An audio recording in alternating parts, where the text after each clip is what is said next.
성경 말씀 3월 월삭을 통해서 나누실 하나님의 말씀 출애굽기 5장 1절에서 3절의 말씀입니다. 주여 감사합니다. 출애굽기 5장 1절에서 3절 말씀 우리 다 같이 한 목소리로 읽도록 합니다. 그 후에 모세와 아론이 바로에게 가서 이르되 이스라엘 하나님 여호와께서 이렇게 말씀하시기를 내 백성을 보내라. 그러면 그들이 광야에서 내 앞에 절기를 지킬 것이니라 하셨나이다. 바로가 이르되 여호와가 누구이기에 내가 그의 목소리를 듣고 이스라엘을 보내겠느냐. 나는 여호와를 알지 못하니 이스라엘을 보내지 아니하리라.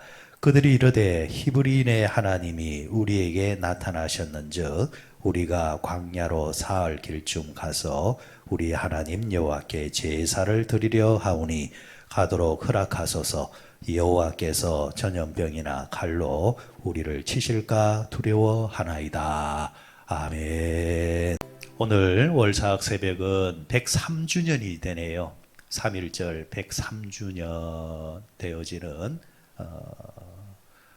국경일이면서도 우리 민족이 일제에서 이제 해박내고 자주 독립을 이제 외쳤던 그런 운동이 일어났던 이제 그날 아침이 되는데, 그래서 오늘 월삭 새벽은 이 3.1절과 이 자유에 대해서 연관해서 말씀을 이 아침에 함께 나누도록 하시겠습니다. 여러분, 우리나라 이제 5대 국경일이 있다, 그죠? 5대 국경일. 첫 번째가 뭡니까? 3월에 있는 3.1절. 그리고 누가 그러니까 5월 5일 그러더라고요. 3.1절이 있고 7월 달에 있는 제헌절이 있고 7월 17일. 그리고 8월 달에 있는 광복절. 그 하나 빠졌네요. 6월 달에 있는 6월 6일 현충일. 그죠? 그리고 또 하나 남았습니다. 또 뭡니까? 10월 달에 있는 10월 달에 뭐가 있습니까? 개천절이 있죠. 개천절. 한글날도 지금 국경일로 지키고 있습니까? 예, 국경일 한글날까지 집어넣네요. 이렇게 우리가 그 국경일을 이제 가지는데, 특별히 이제 1900년대에 들어가지고 그때부터 생겨난 이제 국경일이 뭡니까?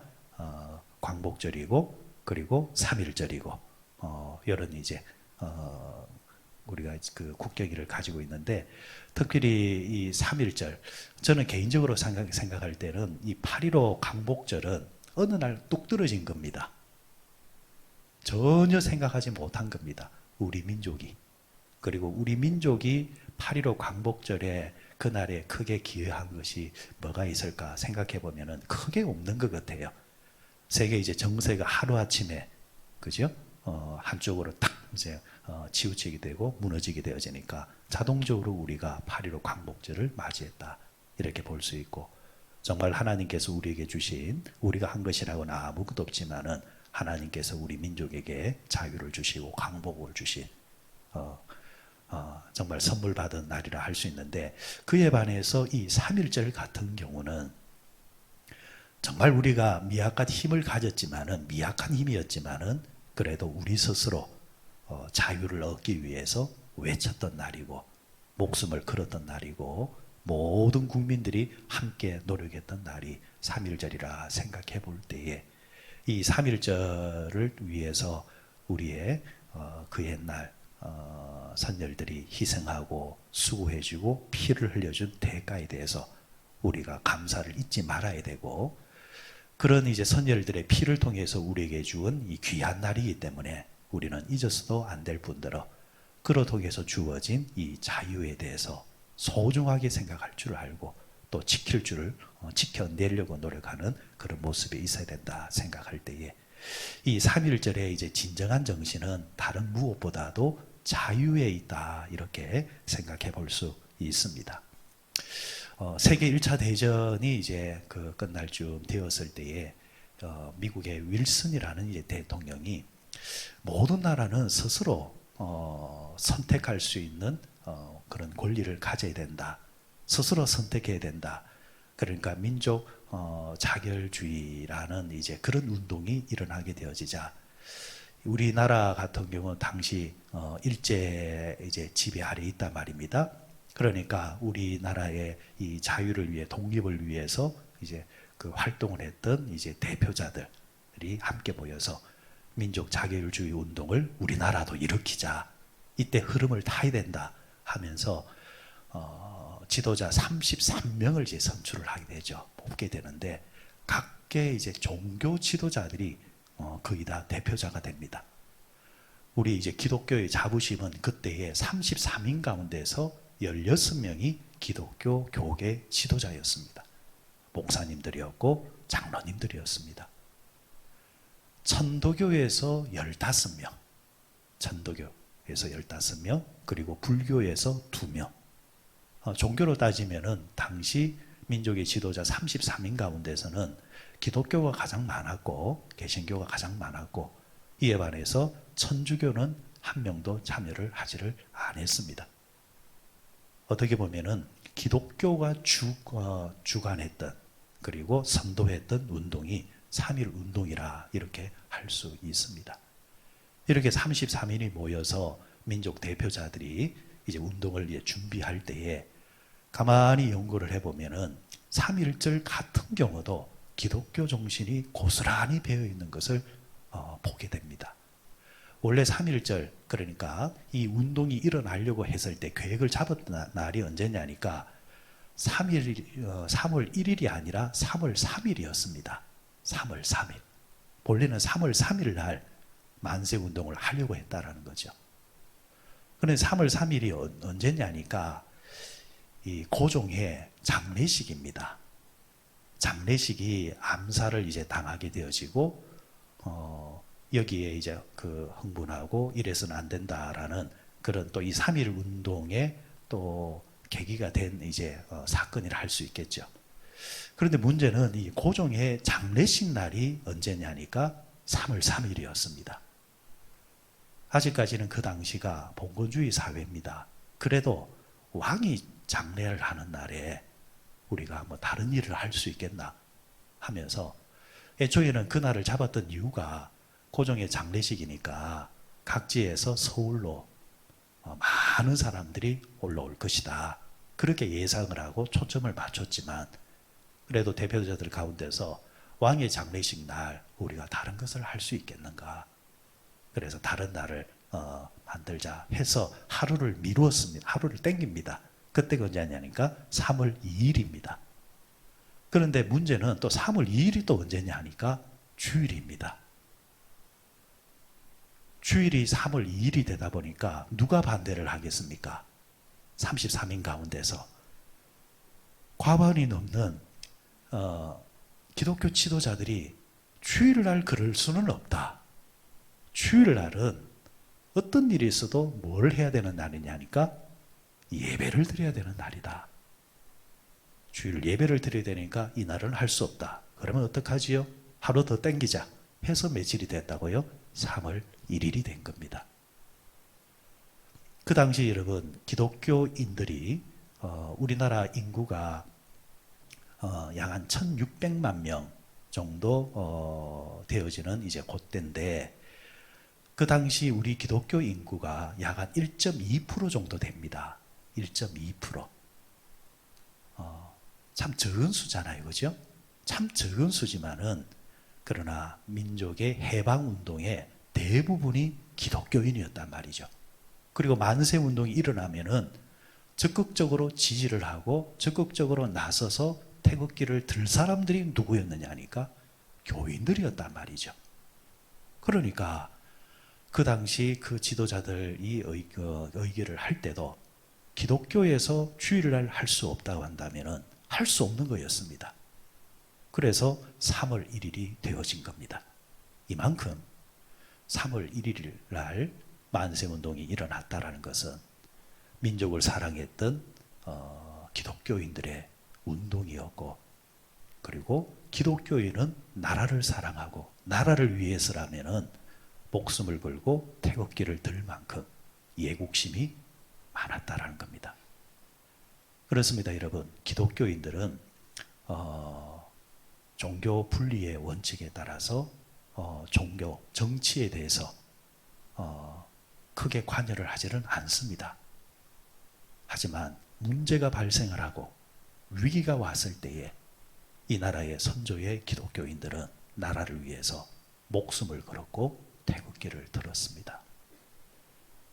이게 여러분 우리 기독교인들의 정신입니다. 그래서 우리가 변함없이 오늘날도 해야 될 것은 뭐냐니까 나라를 위해서 기도해야 되고 나라에 위기가 있으면은 기독교인들이 앞장서야 되고 기독교인들이 지도자가 되어야 되고 나라 없는 백성 없고 여러분 교회 없는 나라도 상상할 수 없기 때문입니다. 그런 면에서 여러분 우리 103주년을 맞이했을 때에 특별히 나라를 사랑하는 그 마음을 다시 한 번 더 우리가 다짐해야 될 것이고 또 이 아침에 나라를 위해서 기도할 때에 한국교회 기도를 통해서 하나님은 다시금 이 나라에 또 힘을 주시고 또 세계를 열어주실 것이고 또 하나님께서 복을 주시리라 믿습니다. 그 가운데 내가 있고 우리가 있고 우리 교회가 있고 이 땅에 한국교회가 있음을 생각할 때에 이것이야말로 이 땅의 희망인 줄 믿습니다. 자, 3.1절 이 부분을 우리가 상기하면서 오늘 본문의 말씀을 보게 되어지면은 이 본문의 말씀은 성경에서 민족 해방 운동의 가장 큰 운동 하나를 뽑으라면은 그것은 단연코 출애굽 사건입니다. 출애굽 사건이 뭡니까? 이스라엘 백성들이 히브리 민족이 애굽의 400년의 압제에서 벗어나는 운동이었잖아요. 400년의 압제에서 그곳에서 빠져나오는 것, 해방되어지는 것, 이로 통해서 노예가 아니라 이제는 인정받는 백성으로서 올라서는 거대한 운동이었고 사건이었습니다. 하나님께서 이를 위해서 모세라는 사람을 준비를 하십니다. 지도자가 필요한 거죠. 지도자를 준비하셨는데 하나님은 40년 동안 광야 생활 동안 그를 연단하시고 주일날 말씀드렸던 것처럼 오후 찬양 예배 때 말씀드린 것처럼 모세의 힘을 세상적 힘을 쫙 빼버립니다. 똑똑하다고 해서 지도자가 되는 게 아닙니다. 머리만 좋다고 해서 지도자가 되는 게 아닙니다. 모세가 얼마나 머리가 좋았습니까? 40년 동안 애굽의 왕궁 생활을 할 때에 그가 못 배운 게 없습니다. 왕족으로서 훈련을 받고 지식을 배웠고 그저 모든 학문을 섭려했던 사람이 모세입니다. 그런데 그가 그렇게 섭리하고 훈련받은 40년 동안 그렇게 했다고 해서 하나님이 그를 지도자로 세웠습니까? 아니죠. 머리만 좋으면은 그 사람은 반드시 사고치게 되어져 있습니다. 여러분 세상 역사를 보십시오. 머리 나쁜 사람이 사고 칩니까? 머리 좋은 사람이 사고 칩니까? 머리가 나쁘면은 나빠서 못합니다. 그런데 똑똑하면은 지 똑똑하고 사고를 친단 말이죠. 모세가 그래서 사고 쳤잖아요. 모세가 하나님께서 원치도 않은데 지 마음대로 설치는 바람에 사람을 죽입니다. 그로 인해서 어떻게 합니까? 자기도 쫓겨납니다. 도망갑니다. 그래서 도망간 곳이 어디입니까? 미디안 광야잖아요. 처음에 아마 모세는 한 1년, 2년쯤 되면 컴백할 줄 알았습니다. 그런데 하나님은 절대 그를 컴백시키지를 않습니다. 철저하게 40년 동안 훈련을 시킵니다. 그러면서 마지막에 두 손을 들게 만들어 버립니다. 나는 아무것도 아니다라는 것. 여기까지 가게끔 하나님은 하신다라는 겁니다. 모세가 드디어 힘에 쫙 빠졌을 때에 하나님께서 호렙산에 그를 불러 일으키셔서 내가 너를 지명했으니까 너는 나를 따르라 하면서 모세를 지도자로 세웁니다. 자, 그렇게 지도자로 세워진 모세가 이제 누구를 찾아갑니까? 바로 왕을 찾아갑니다. 바로 왕을 찾아가서 바로에게 건넨 말이 오늘 1절, 2절, 3절의 말씀입니다. 바로를 찾아간 주제는 딱 하나입니다. 우리를 보내라는 겁니다. 우리를 보내라. 우리에게 자유를 주라. 그런데 중요한 것은 무엇 때문에 자유를 달라 했느냐? 무엇 때문에 우리를 보내라 했느냐? 이 말씀의 포인트를 잘 보셔야 됩니다. 1절을 한번 보시기 바랍니다. 1절에 우리 같이 읽습니다. 시작. 그 후에 모세와 아론이 바로에게 가서 이르되 이스라엘의 하나님 여호와께서 이렇게 말씀하시기를 내 백성을 보내라. 그러면 그들이 광야에서 내 앞에 절기를 지킬 것이니라 하셨나이다. 아멘. 보내라 했습니다. 무엇 때문에? 이유가 뭐라 했습니까? 이유가 뭐라 했습니까? 절기를 지키기 위해서. 이스라엘 백성들이 애굽에서의 종살이 400년을 하는 동안 그들이 잊고 있었던 것이 뭐냐니까 하나님께 예배하는 것이요. 특별히 절기입니다. 절기. 이 예배를 잊고 있다라는 거죠. 400년이면 몇 대입니까? 과거에 그 연도로 계산해 보면은 많게 잡으면 10대가 될 수도 있고 7, 8대 안 되겠습니까? 그러니까 2, 3대 내려가면서는 모른다라는 거죠. 여러분들은 지금 예배당에 나와서 예배를 드리고 있잖아요. 그런데 여러분의 그 다음 때 정도는 아버지한테 본 게 있단 말이죠. 본 게 있으니까 흉내라도 내려고 하고 나중이라도 돌아올 수 있는데, 그런데 그게 그냥 내려가 버리면은 3대, 4대 가면은 뭐라고 하느냐 하니까 하나님이 누구냐, 교회가 뭐냐, 이런 소리가 나오기 시작한다는 거죠. 애굽에서 400년 동안 종살이를 하니까 이렇게 대가 내려가니까 절기가 뭔지 안식일이 뭔지 알 리가 없다라는 거죠. 하나님께서 그들을 불러내실 때에 너희들을 왜 불러내는 줄 아느냐? 잊어버렸던 그 절기를 회복하라는 것이다. 모세는 고스란히 그 말씀을 그대로 바로에게 전하는 겁니다. 근데 바로가 그 말을 들을 리가 없죠. 황당무계한 이야기죠. 애굽의 모든 산업의 대부분을 바로 이 종이었던 노예였던 이스라엘 백성들이 감당을 해주고 있는데, 이들이 빠져나간다고 한다면은 주인들만 있고 종들은 없기 때문에 할 수 있는 게 아무것도 없단 말이죠. 내줄 수가 없죠. 안 된다 이런단 말이죠. 그러자 재차 모세가 3절로 통해서 또 이렇게 말합니다. 3절 말씀 같이 읽습니다. 시작.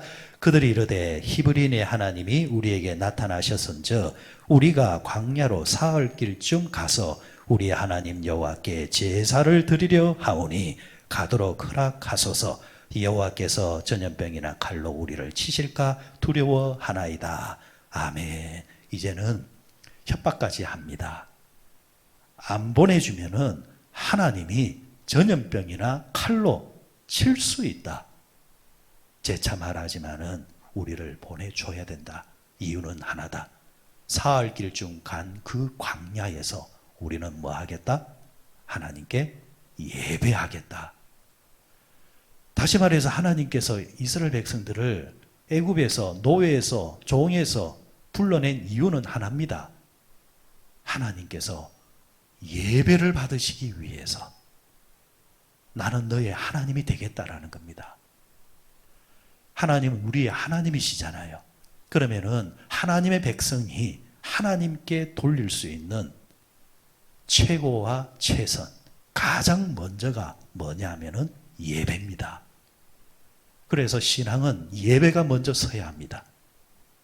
예배를 먼저 딱 세워놓고 그 다음에 다른 게 들어가는 겁니다.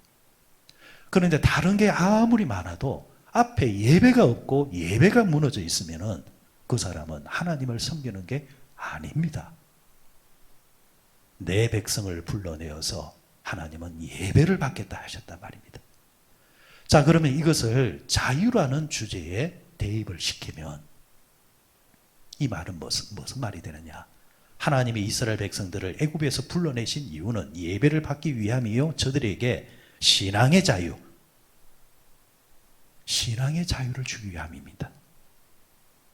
크게 말하면 종교의 자유를 주기 위함이라는 겁니다.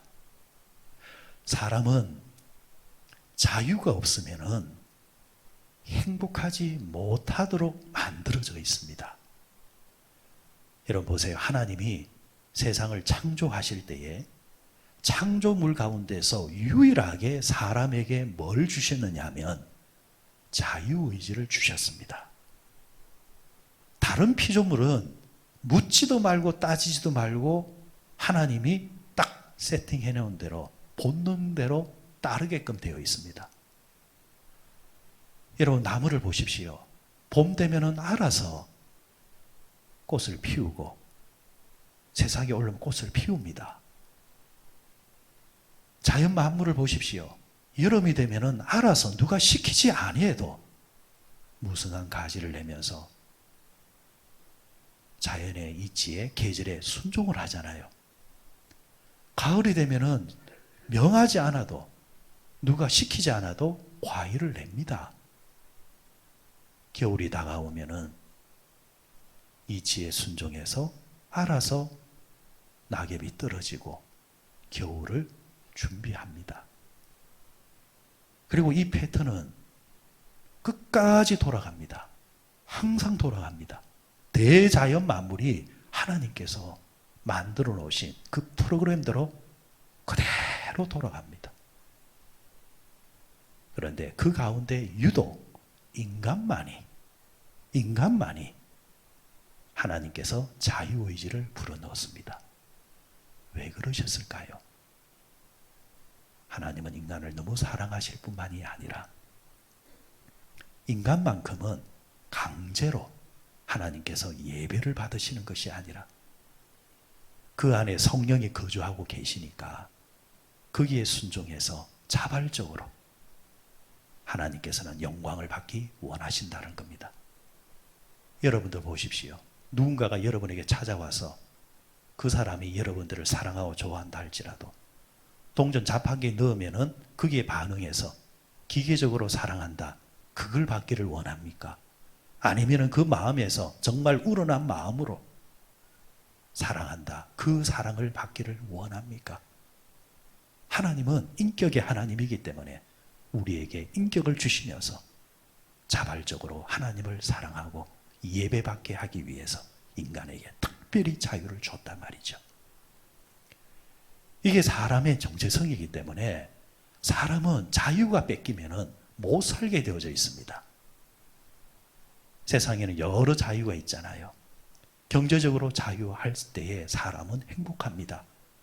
정치적으로 자유할 때에 행복합니다. 사상적으로 자유할 때에 행복합니다. 사회적으로 자유할 때 행복이 있습니다.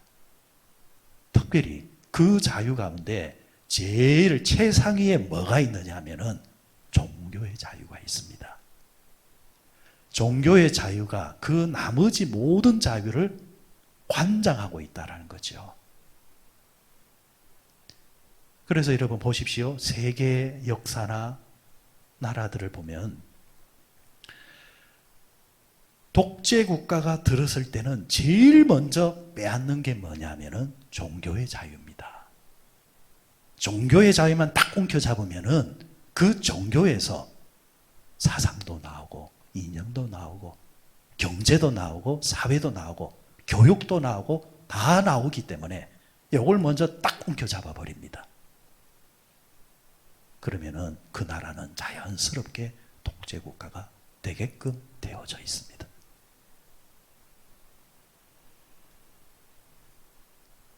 탈북자들의 이야기를 들어보면은 이 종교의 자유가 없는 것이 얼마나 무서운지요.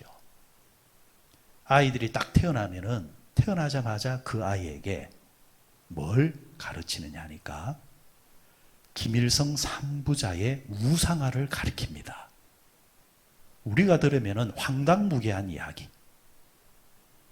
아이들은 어릴 때부터 뭘 배우느냐 하니까 김일성 그 옛날 그분이 축지법을 가지고 동해에서 서해에서 남해에서 북에서 왔다 갔다 하면서 이 나라를 구원했다. 솔방울을 따다가 수류탄을 만들어서 나라를 구원했다. 우리가 들으면 황당무계한 이야기잖아요. 그런데 태어나자마자 아이들이 그 이야기를 들으면 아이들은 자연스럽게 세뇌가 되는 겁니다.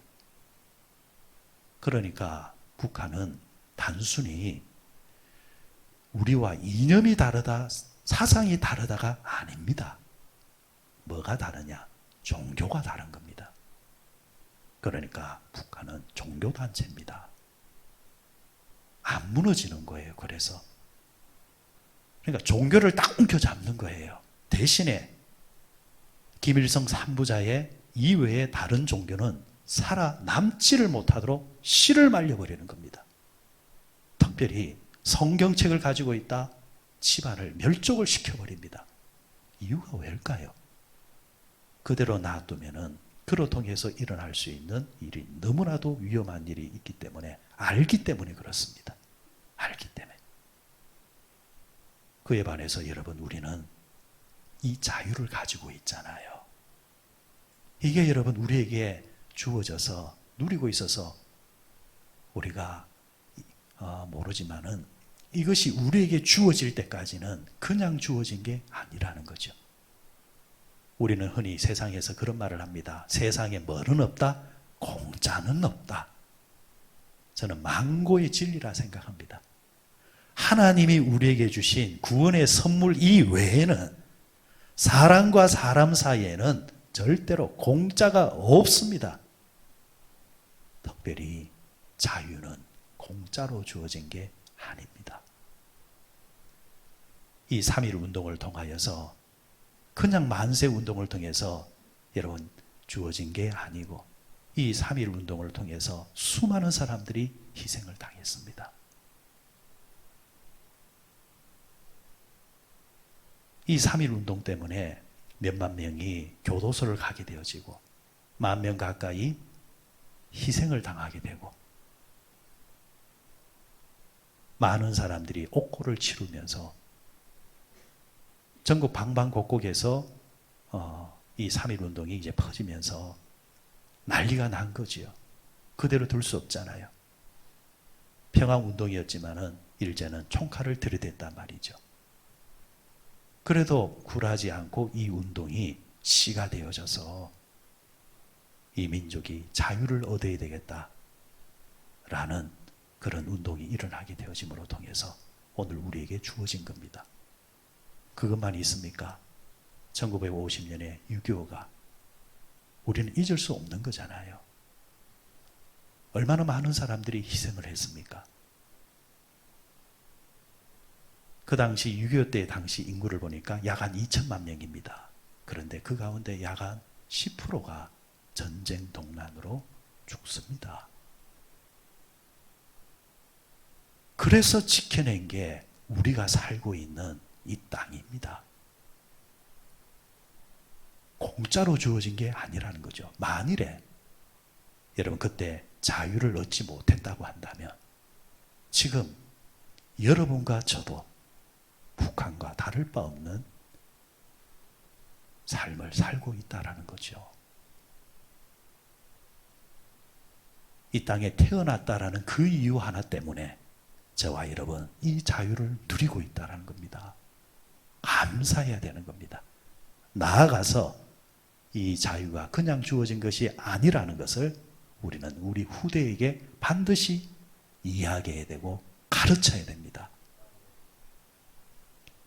여러분 당혹스러운 것은 정말 이제 어린 아이들 말고 투표를 할 수 있는 기준에 올라온 자들을 중심으로 통계를 내보니까 한 500만 명 정도가 6.25 전쟁이, 동란이 어떻게 시작되었는가에 대해서 모른다라는 겁니다. 모른다라는 겁니다. 모른다라는 말은 안 가르쳤다라는 겁니다. 집에서도 이야기하지 아니하고 학교에서도 이야기하지 아니하고 모른다라는 겁니다. 저는 그것을 죄라고 생각합니다. 그 수많은 사람이 피를 흘리고 대가를 치러서 우리에게 전해줬는데 배은망덕하게 말하지 않는다라는 것. 구덩이에 빠졌던 사람 살려줬더니 빼내고 나서는 고맙다 말하지 아니하고 말 한마디 하지 않고 그냥 살아가는 것. 얼마나 뻔뻔스러운 짓입니까? 지금 이 세상이 그런 형태를 자꾸 가려고 한다는 거죠. 아닙니다. 기억해야 되고 가르쳐야 되고 전수해야 됩니다. 몇 년 전에 나왔던 영화 가운데서 국제시장이라는 영화가 있죠. 이 영화를 보면은 가만히 보면은 중년층 이상의 사람들이 아주 좋아했다고 합니다. 젊은 사람들은 별로 그렇게 좋아하지를 않았습니다. 피부에 와닿는 세상이 아니기 때문에. 어떤 젊은이가 그런 말을 했다고 하죠. 집에서. 아버지에게, 아버지 정말 우리가 저렇게 못 살았습니까? 저렇게 못 살았습니까? 모른다라는 겁니다. 부모 세대 때, 윗대 세대 때에 지금은 먹고 사니까 우리 윗대도 대충은 조금 힘들었지만은 그래도 먹고는 안 살았겠네. 막연히 그냥 그렇게 생각한다는 거죠. 그런데 여러분, 연세 계신 분들 아니지 않습니까? 정말 못 살았지 않습니까? 정말 힘들게 살았지 않습니까? 그런데 그 힘들게 살 때에 어떻게 했습니까? 우리 자식 때는 이거 물려주지 아니하리라 하면서 못 먹어도 가르치려 했고, 없어도 빚을 내서라도 보내려고 했고, 부모가 희생을 하더라도 자식을 위해서, 또 나라를 위해서 광부들이 그렇게 희생을 하고 간호사들이 희생하고 다 우리 역사잖아요. 그러니까 우리 윗대를 잊으면 안 된다. 감사해야 된다. 가르쳐야 된다라는 겁니다. 예전에 제가 봤던 어느 신문의 사설에 이런 이야기가 하나 있었습니다. 참 못 살 때, 그때 쌀이 어디 있습니까? 그죠? 쌀. 요즘은 정품이라는 말조차도 없잖아요. 그죠? 못 사니까 쌀이 없으니까, 보리쌀도 없으니까 나라에서 장려한 게 뭡니까? 밀가루 많이 장려했잖아요. 그래서 집집마다 많이 끓여 먹은 게 뭐였습니까? 수제비, 수제비. 요즘이야 수제비, 칼국수 얼마나 맛있습니까? 양념간장 탁탁탁탁 해서, 그리고 또 위에 뭡니까? 호박 착착착착착 썰어가지고 팍 깨가지고 이러 먹으면은 맛있잖아요. 그런데 여러분, 옛날에는 그렇게 한 수제비가 아니잖아요. 그냥 끓는 물에 뭐였습니까? 밀가루 띄어가지고 넣고 간은 뭘로? 그냥 소금으로 맞죠. 그게 끝이잖아요. 그것도 없으니까 자녀들, 또 옛날에는 애들 얼마나 또 많이 낳았습니까? 그러면은 어머니가 수제비를 딱 끓여오면은 아이들이 숟가락으로 다 퍼먹는데, 그때나 지금이나 자식들은 항상 철이 없죠. 어머니 먹을 거 생각 안 하고 다 퍼먹는단 말입니다. 결국 남는 게 뭡니까? 물밖에 없습니다. 어머니는 그걸 그냥 들고 마십니다. 나중에 그 어머니가 돌아가시는데 고혈압으로 돌아갑니다. 그때 사설에 이분이 참 의미 있는 말을 남깁니다. 자식들이 어머니를 죽였다. 자식들이 어머니를 죽였다. 자식들 살려고 어머니에게 늘 뭐만 먹였다는 겁니까? 소금물만 먹은 겁니다. 늘 소금물만 먹으니까 고혈압이 오죠. 그게 우리나라의 역사였다는 겁니다. 그러면은 그 자식들은 뭘 잊으면 안 됩니까? 그 어머니를 잊으면 안 된다는 겁니다. 이게 나라의 개념으로 오면 똑같은 겁니다. 이 나라가 여기까지 온 것은 소금물을 마셨던 그 옛날에 우리의 선조들이 있었기 때문에, 이 자유를 주기 위해서 그들이 희생을 치러줬기 때문에, 예배의 자유를 위해서 그 옛날 민족의 목사님들, 장로님들, 집사님들, 권사님들이 옥고를 치르면서까지 지켜주었기 때문에 오늘 우리에게 주어졌는데 오늘 우리가 이것을 너무 가볍게 여기지 않느냐. 저는 어젯밤에 마지막으로 그런 상상을 해봤습니다. 이 3.1 운동할 당시 그 당시 1.4% 2%의 그리스도인이 오늘 그대로 우리 가운데 있다고 한다면 그들은 어떤 신앙생활을 하고 있을까? 어떤 예배 생활을 하고 있을까? 오늘 우리와 비교될 수 없는 그런 모습 아닐까요? 그래서 우리에게 주어졌다고 한다면 우리가 다음을 기약하기 위해서는 오늘 우리도 우리 때로 끝나는 것이 아니라 이 예배 신앙의 자유를 우리 밑대에 물려주기 위해서 우리도 다시 한 번 더 각별한 마음과 각별한 다짐을 해야 되지 않을까. 다시 한 번 더 우리에게 영적인 3.1 운동이 일어나야 되지 않을까. 그런 생각을 해보았습니다. 이 아침에 여러분 기도하고 돌아가실 때에 먼저는 나라를 위해서 기도해 주시고 특별히 기도하실 때에 신앙의 자유, 믿음의 자유, 예배의 자유가 이 나라 인민민족에게 하나님 끝까지 지켜지게 하여 주시고 이 나라가 그 축복을 누릴 뿐만이 아니라 자자손손 물려주는 그런 복된 나라가 되게 해 주십시오. 여러분들 기도해 주시고 또 어려운 시대를 지금 시기를 지내고 있지만은 이 시기 때에 하나님 제단에 불이 꺼지지 않게 하여 주시고 찬송이 꺼지지 않고 기도가 꺼지지 않고 예배가 꺼지지 않게 해 주십시오. 그 불이 살아있으면은 하나님은 그 불을 보시고 분명히 나라를 축복하시고 인도해 가실 것입니다. 오늘 함께 기도하면서 이런 은혜가 우리 모두에게 있으시기를 주의 이름으로 축원드립니다.